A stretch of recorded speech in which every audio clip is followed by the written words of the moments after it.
Hi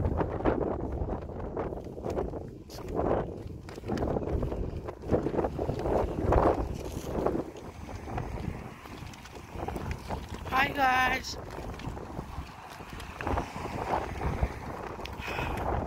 Dinala ako ng anak ko guys. Sabi niya shortcut daw. Galing kami sa Asda. Pick up ako ng medication ko sa malapit sa Asda na shop. Tapos yan ang lakar namin. Sabi na shortcut daw. Alam ko namang hindi, pero sumama ako sa kanya. Kasi puntahan namin yung papa niya na nasa dagat, fishing.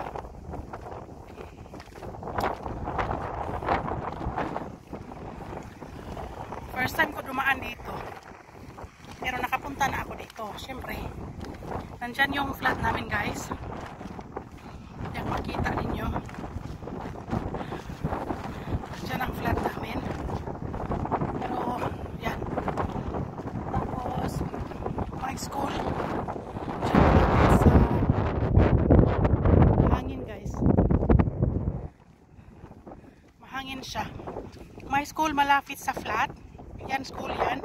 Primary school. Tapos yun ang flat namin.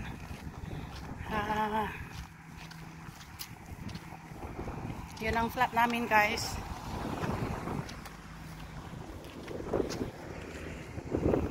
So, yan ang entrance sa flat namin sa baba. Teka muna kasi may dumadaan. Mag-cross ako. So, yun ang entrance ang flat namin. Tapos, ang daanan is dyan sa loob.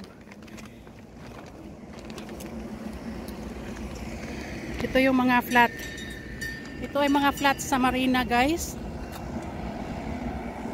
Yan, dumaan ang tawag niyan, train. Doto trains daw. So yun.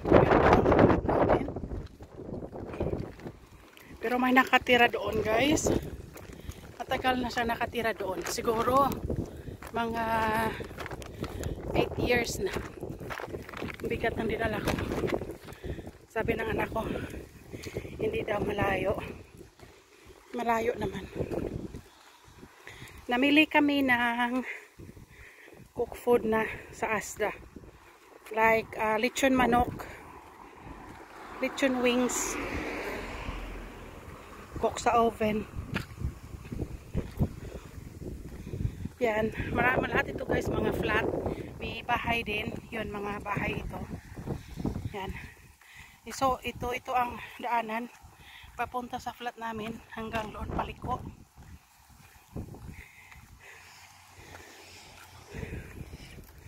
Tapos ito, mga flat yan.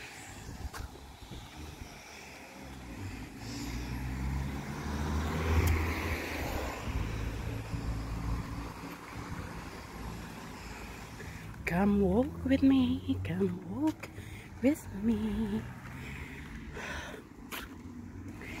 Yung anak ko guys, talagang namili na naman kami. Sabi ko sa kanya, kapag hindi ako nahihilo, punta tayo sa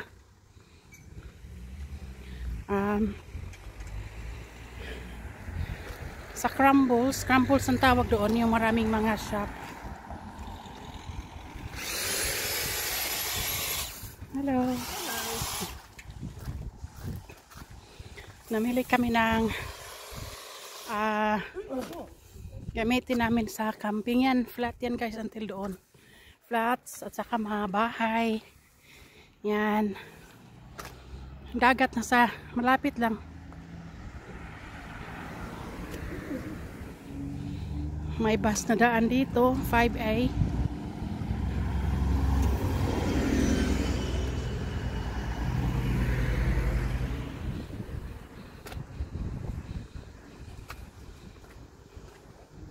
Yung flat ng asawa ko guys, matagal na yan.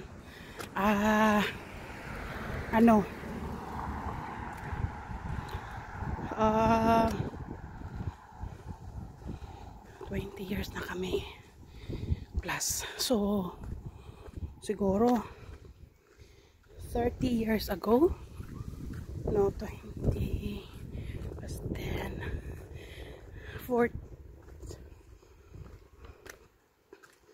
lagay natin 30 plus 35 years ago yung flat niya. Pagdating ko dito, hindi na namin hindi na kami pwede tumira doon kasi may nakakontrata na nag-rent. Iba pa yun, hindi pa yung bago ngayon. Yan, mga malalaking mga flats. May naka-rent noon, kaya pagdating ko dito, hindi kami pwede tumira doon kasi nakakontrata.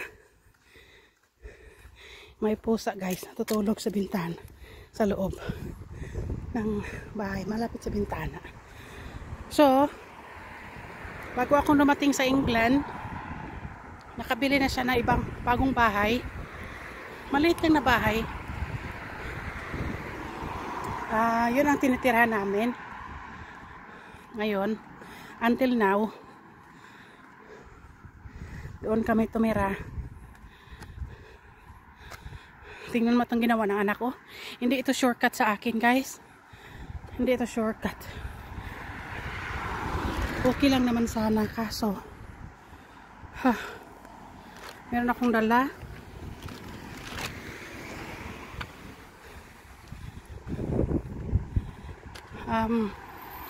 So yun, kaya hindi kami nakatira dito.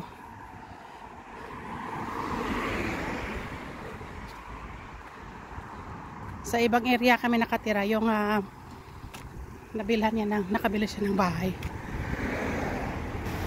Yung malapit sa my church.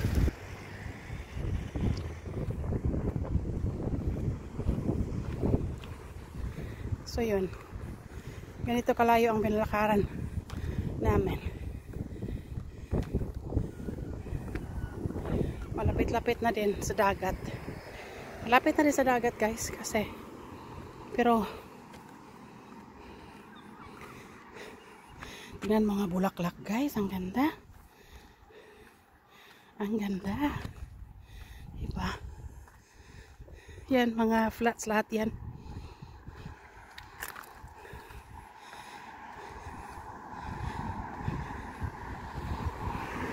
Ngayon guys, ang mga flats dito ngayon, kung ngayon ka bibili is mahal na. Napakamahal. I-compare mo sa pagbili ni Steve sa sa flat niya noon, yung lugar niya na bilili niya.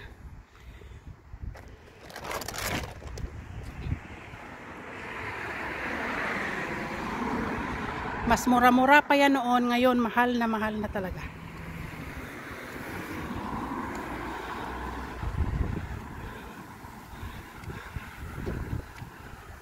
Guys, lakad-lakad lang tayo.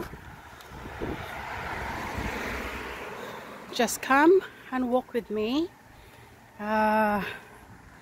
Enjoying the views. Enjoying the sunshine. Siguro sa inyo guys, ma-enjoy nyo ang sunshine.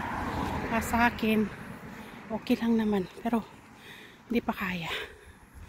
Dali akong maano. Pero okay lang. Malapit lang naman sa kalsada. Pag may tawag ng ambulansya. So yun. Yan. Mga flats pa dyan guys. Mga bahay at flats na sa loob.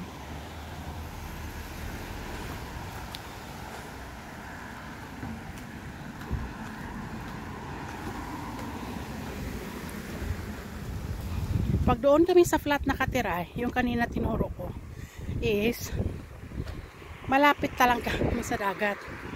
As in, malakad ko lang na mas malapit. Yung bahay namin ngayon guys, mas malapit naman ang dagat. Kaso, malapit pero malayo pa din. I-compare dito. Yan, lahat mga flats yan. Sa harap niyan guys, dagat.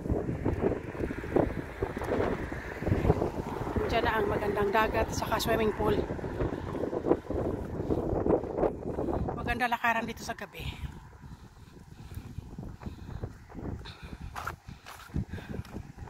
Basta may kasama lang siguro ako, maglakad ako.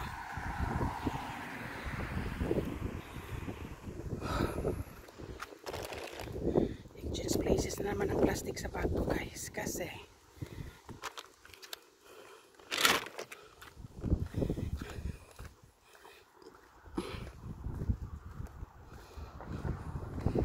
yan, nilagay na ng mga marka. Ibig sabihin, yata, meron silang i-check dyan.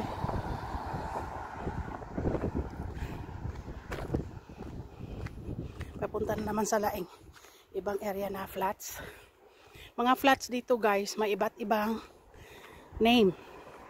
Ang parang pangalan. For example, yan. St. Kitts Drive. So, iba din ang name kada pasok mo. So, para siguro madaling mantuntun sa mga yung address ba sa mga postman, mga ganun.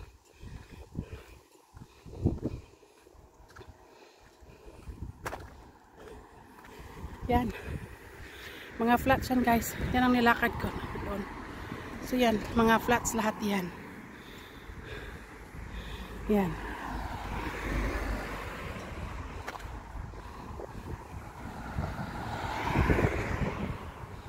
Thank you so much guys sa lahat. Mataas-taas na. Thank you so much guys sa gawin ko may part 2 pa ito para meron naman tayong pang-upload. Pero hindi ko masyadong taasan. Ay. Para siyang bay leaves guys, no? Laurel ba? Dahon ng laurel. Para siyang dahon ng laurel. Pero parang hindi. Yan. Pero parang hindi guys. Kasi hindi siya, thin lang siya.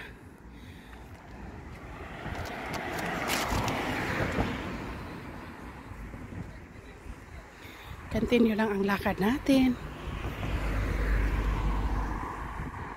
Katulad nito, iba na naman ang pangalan papunta doon sa ibang bahagi ng flats. Ito ay Hudson or Hudson Close. Yan. So ibang name naman yan.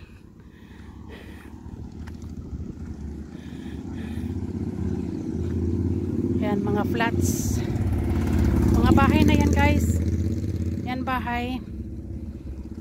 Semi-detached na bahay. Yan, nakaharap na yan dito. Tapos doon sa likod, meron namang naka-detached na bahay dyan. So dito may harap din.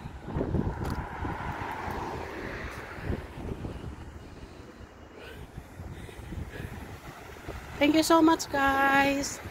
Thank you sa lahat na nag-support. Thank you so much everyone. Hinahingal ako guys, hindi ko na makaisa-isa. Basta, yun na ang makita nyo na flats na lagi namin makita sa video ko, yung madadaanan namin. So yan, yan na ang dagat dito na area. May dagat din doon. Yan ang dagat dito. So, thank you so much guys. Thank you, thank you, thank you sa mga nag-support. Never ending na nanood sa video ko. Thank you so much guys. Ingat kayo guys. Thank you so much. Ito ang anak ko ay tingnan natin, hinihingal. Are you alright? Kaya gusto mo yan eh. So yan. Thank you so much guys. Bye na. Yan. Dito na kami sa roundabout. Yan ang roundabout guys. So yun ito pinakita ko noon na dyan papunta sa flat namin. Dyan doon sa dagat naman. Dagat din. Dito papunta pa uwi. Thank you. Ingat-ingat. God bless all. Ay, nahingal ako. See? Shortcut. No, it's not shortcut, babes. Totally not. Thank you, everyone. Bye.